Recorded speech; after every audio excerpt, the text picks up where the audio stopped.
You are listening to the Battle Born Libertarian Podcast, the official podcast of the Libertarian Party of Nevada.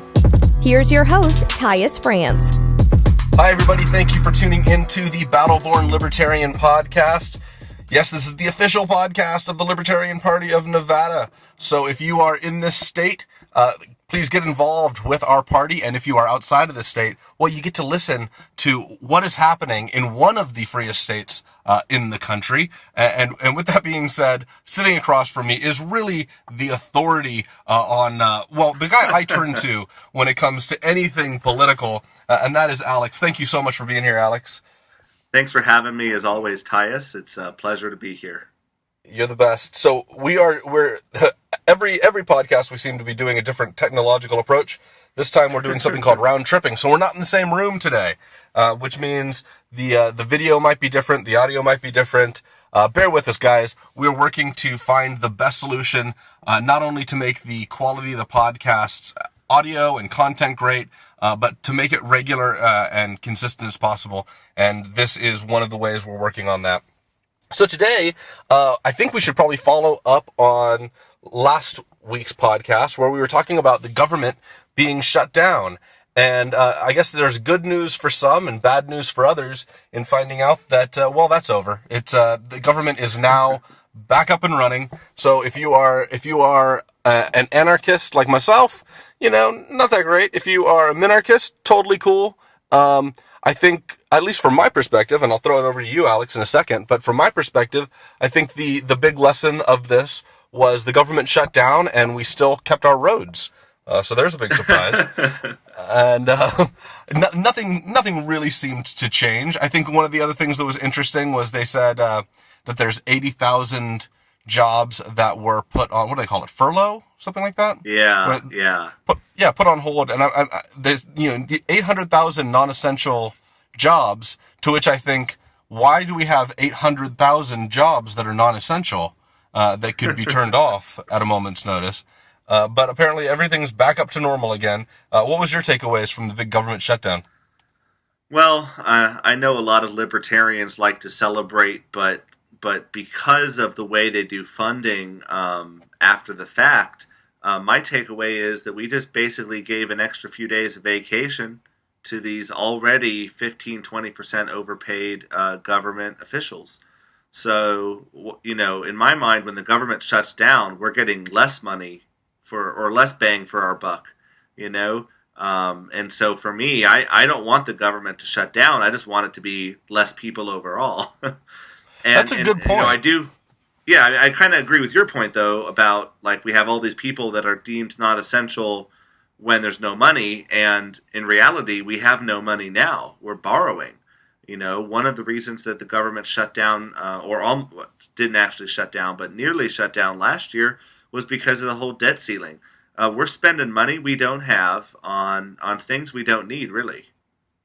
Yeah, now, on the topic of the finances of this, I don't know if you know the answer to this, but does it end up actually costing us more in the long run to do these government shutdowns? Because they seem to happen, once a presidential term is what it seems to be in the rhythm of at this point.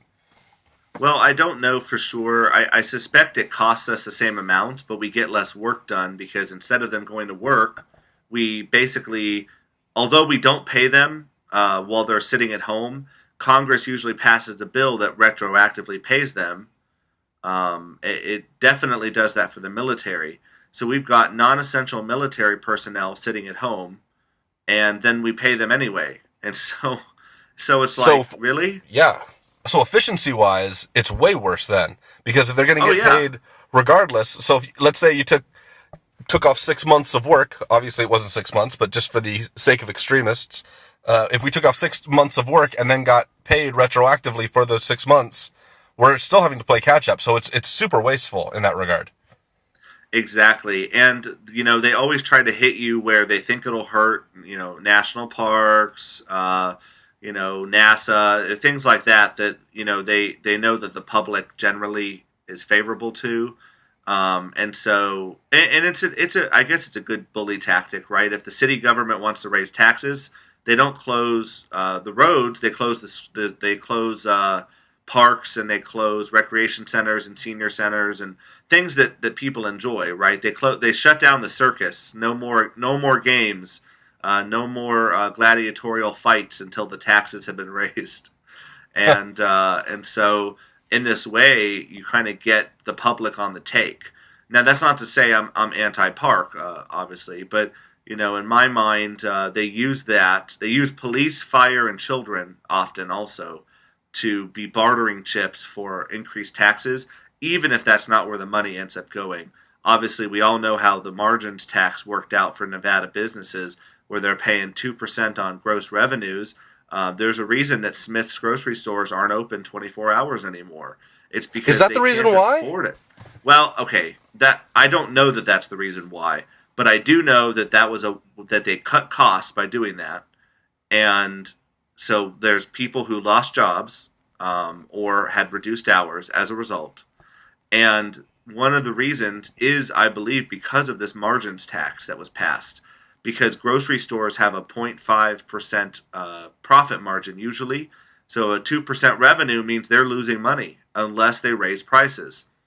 And speaking of that, I think one of the things you wanted us to bring up was the whole protectionist thing with Donald Trump and this solar tariffs thing. And I heard it might be extended to washing machines. Do you know anything more about that? I do not know. I haven't heard anything about the washing machine part of this. What did you hear? Yeah, so I just saw the news earlier, and I saw that there was not only was there a 30% tariff placed on solar panels from overseas, where they're primarily manufactured, costing something like 20,000 jobs, especially hard hit are areas like Nevada and Arizona, where there's a lot of solar activity, and so. It's just really important to the American economy for us to continue and this sort of thing. So it's just really important, Tyas, that we continue to support American businesses and jobs by keeping the import of raw materials and inputs to those jobs low.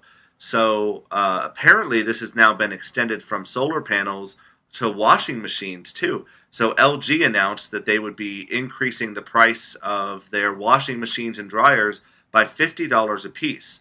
So the tariffs that seems like they're helping American businesses are actually hurting American consumers, and the jobs still aren't coming over here.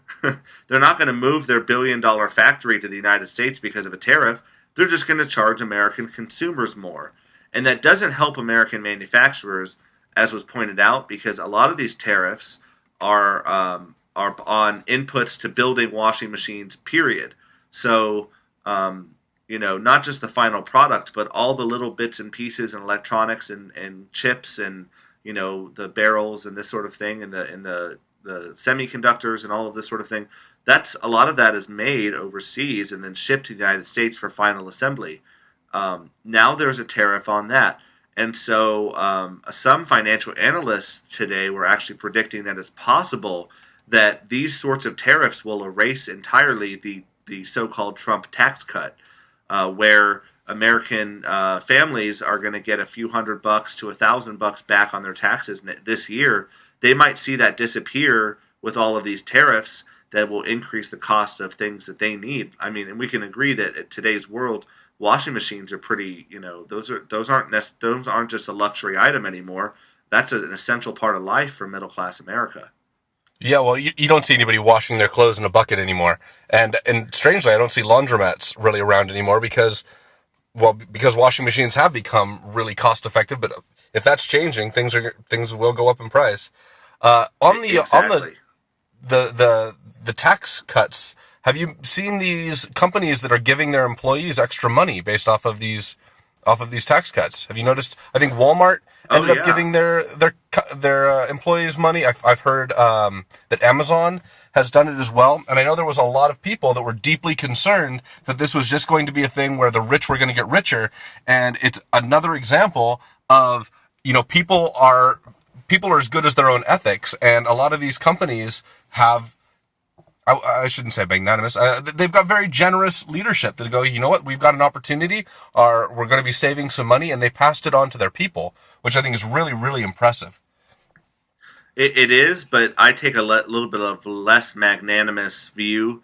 If I'm a business and my taxes to the government have been slashed by 13%, I know my competitors might raise their wages to keep better workers.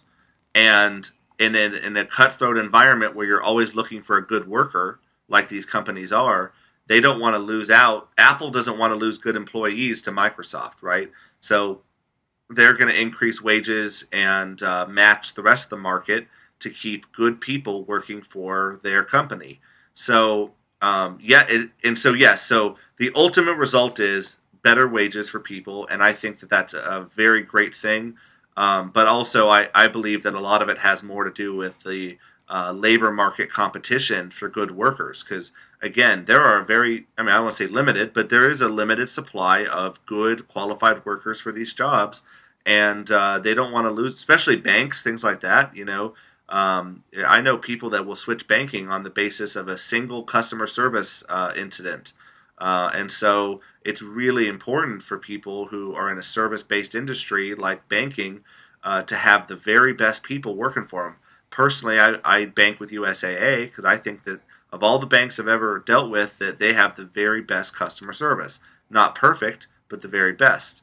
And I know a lot of people would follow suit. And one reason that they have the best is they pay a little higher than, say, another bank. I don't know necessarily which ones, but I do know that they pay a little bit above average, and so you'll see better workers go there.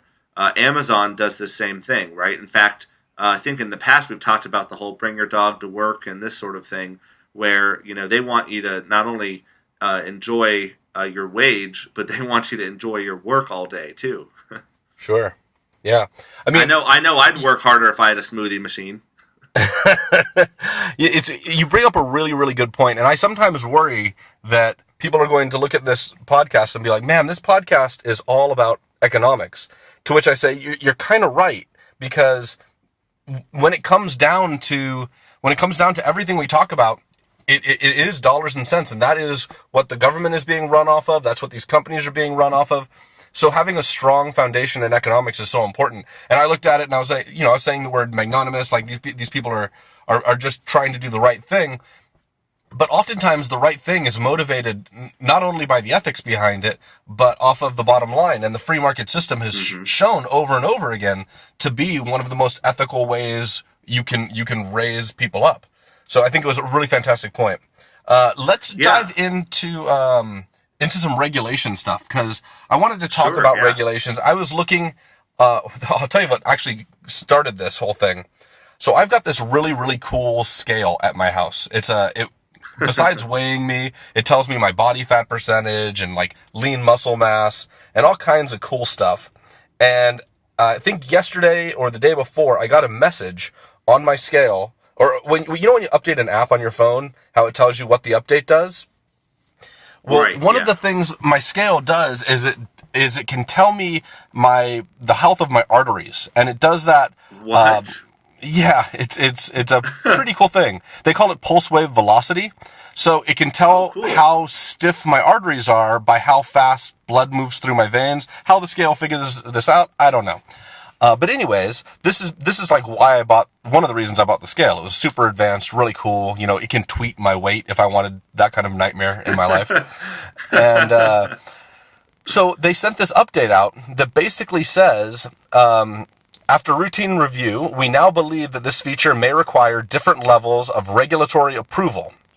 In light of this, we've decided to deactivate pulse wave velocity feature as of January 24th. So this is a feature that has worked. They're not saying it doesn't work. In fact, I don't think anybody's saying it doesn't work. It is built in. It's a mechanism that is there. And yet regulations are there either in place enough to shut them down or to scare them enough to physically disable a piece of information from this scale that I own. And I know there's other services out there, like, what's the one that does your DNA? 23andMe? Is that what it is? So I know those guys can index a lot more than what they tell you. They can tell you all kinds of diseases you might be more likely to have and not have, but they don't actually give out that information because they're afraid of the regulations that come with the medical industry.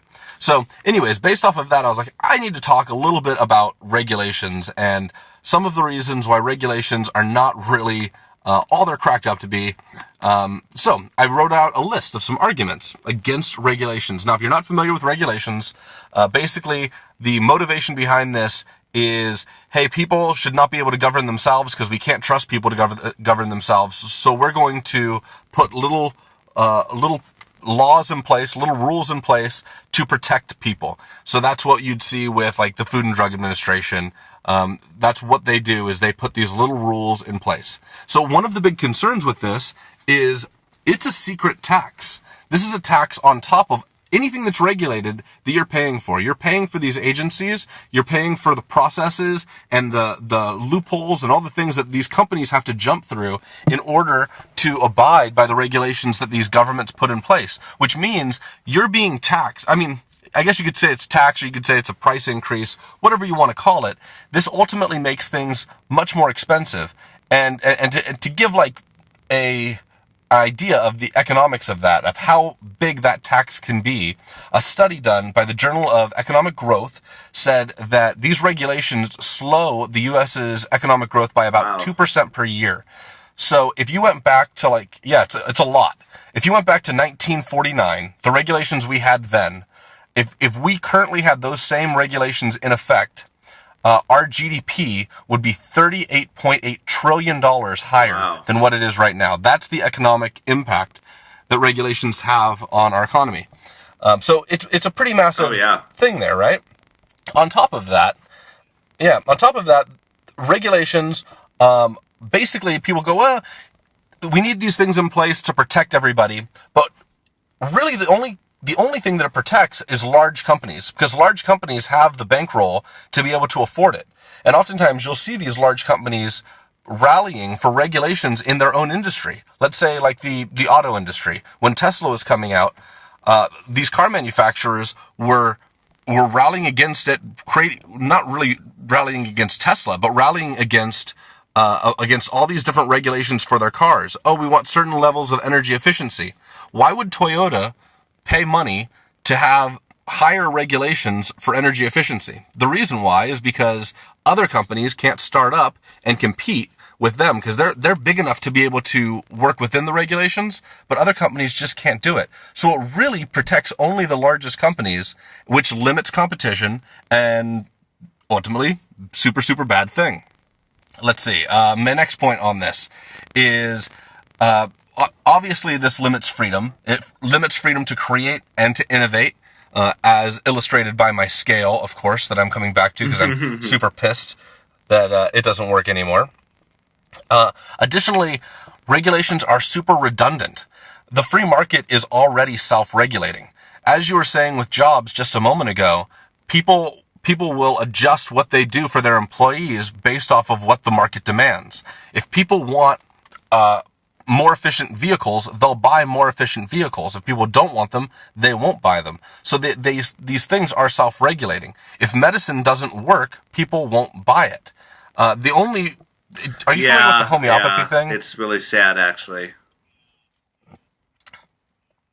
Yeah. So homeopathy has been basically allowed to self-regulate themselves. So they get put on the shelves right next to drugs, and everyone thinks that homeopathic remedies work, but they're really, there's nothing to them. They're essentially like water. And because the government regulates all these drugs, people assume that anything that's allowed to be right next to them is also a drug. But if a drug doesn't work, people should find that out and not buy the drug and let the market regulate it by itself. So, anyways, my scale lost a feature, and I found a great little photo. I guess I'll put it up with this post of some salt that is 200 years old, but in New Jersey, this salt expires tomorrow. What? So, or next year rather. So, yeah, they're selling salt it's sea salt that's more than 250 million years old. And it has an expiration date of January 20th, 2019. So, this is just a regulation that's put in place saying, well, you have to have an expiration date. Have you ever seen water bottles that have expiration dates? Water doesn't expire. So when water tastes stale, it's nitrogen getting into it. So anyways, that's my rant on regulations. Yeah. Alex, you got anything on regulations that I didn't cover? I think one perspective to me. I might bring up is that regulations ultimately, not only do they help rich corporations, but they hurt poorer people.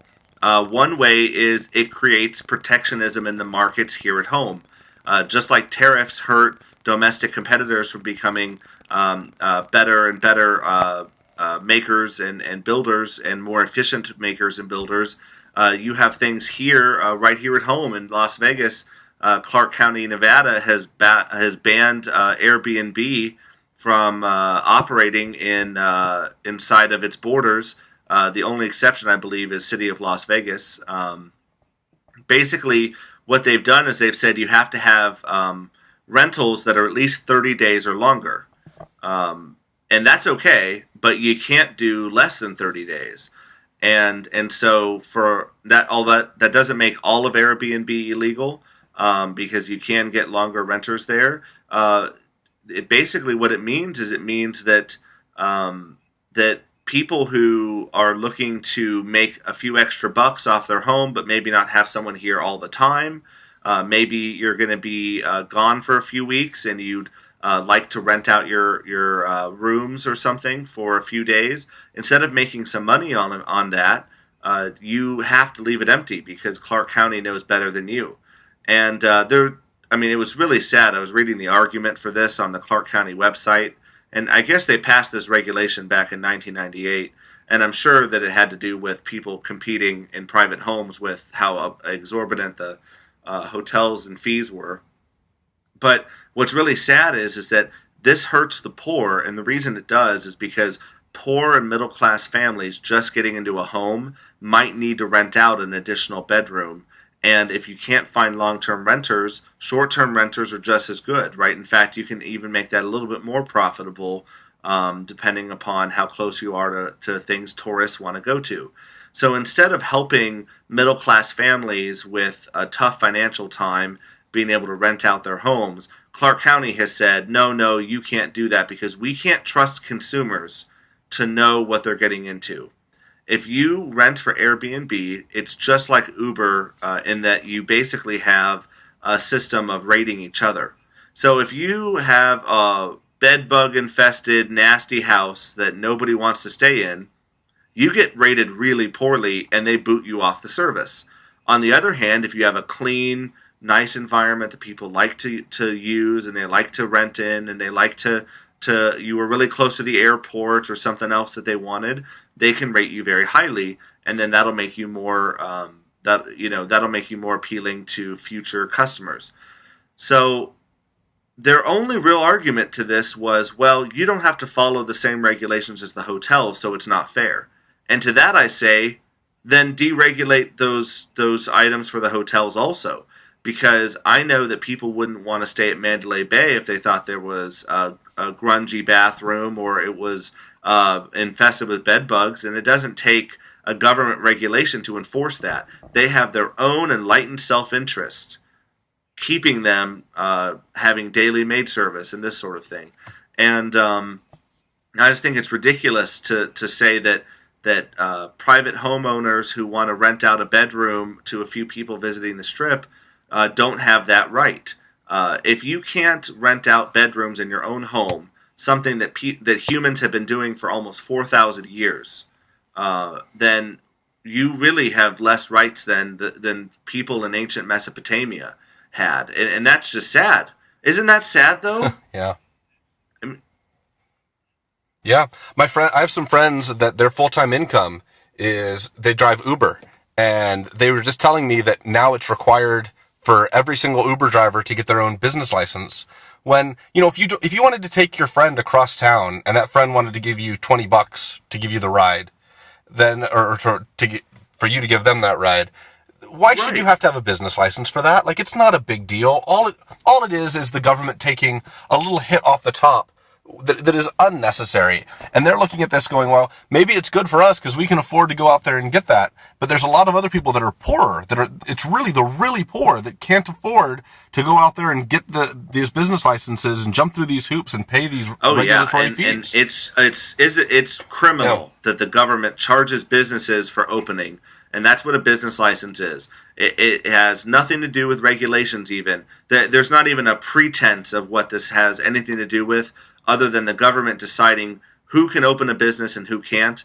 And it's been a technique used by the government for hundreds of years to keep poor people from opening up businesses and competing against rich people. When are we going to wake up as a society and say, that's enough? The government is run by the people, not by the rich people. And I'm not saying that we need to go tax them out of prosperity. I'm not coming after their money, but they need to stop coming after our money, our middle class money. They have us bankroll their whole military while they get tax write-offs and lawyers to find loopholes. And meanwhile, the middle class is doing what we can. I'm surprised they haven't stepped in to shut down things like TurboTax, Bitcoin. Every time that the market tries to find a way, the government seems like it tries to find a way to counter it and reduce it and make it ineffective, because they're, at the end of the day, not really interested in seeing people become prosperous in the world. What they're interested in is making sure that their little cadre of campaign donors can continue to do that. And if you don't believe me, then just look at all of the campaign contributions by taxi companies in 2016 and here in Nevada, and then look at all of the regulations that they tried to have passed against Uber and Lyft. And they were partially successful with the business licensing. It's absurd, and it hurts poor people, and it hurts the middle class at the expense of people who don't need to rent out bedrooms. Let's face it, if you live in a rich area of Summerlin, you likely don't need to rent out bedrooms. That's not paying for your gas money or your children to have a bite to eat. You have more disposable income. If you're a middle-class family just getting into a home, it's just you and your wife, and you got 2 other bedrooms with no kids on the way, I say you should be allowed to rent those out and make that extra money. So anyway, I wanted to rant too. Well said. Well said. No, it's a good rant. It's important. If you're out there listening to this and you're like, well, what can we really do to get involved? There's so much that you can do. There's so much that you can do to get involved. You could simply go out there and help spread the message. When you hear somebody say something that doesn't line up with your values, go out there and let them know what your opinion is. Create that conversation and that dialogue. Get involved with us. We would love your participation. This episode is coming out on the 27th. It's going to be out at 10 a.m. And that evening, if you're in Clark County, we have our Clark County convention, and we would love to have you there. While you're there, come talk to us. We'll tell you how you can get involved. Go to clark.lpnevada.org, and you'll see everything about that particular one. If you are outside of Clark County, let's say you're in Washoe, that's going to be the next day. So that's going to be tomorrow is the Washoe County Convention. So you can do the exact same thing. Go to the website, which is going to be washoe.lpnevada.org, and get involved. Go out there. If you don't have the time to get out there, but maybe you got a little extra jingle in your pocket, we would love the opportunity to use that to help make things a little bit better and aligned with, a better economy, a more fair system. And when I say fair, what I mean by that is not necessarily fairness of outcome. What I'm talking about is fairness of opportunity to begin with.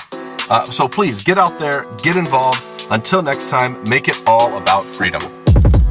This show is brought to you by the Libertarian Party of Nevada. Music is provided by T. Sims. Please support the show by subscribing, sharing it with friends, and leaving a positive review on iTunes. For more information or to learn how to get involved, visit lpnevada.org.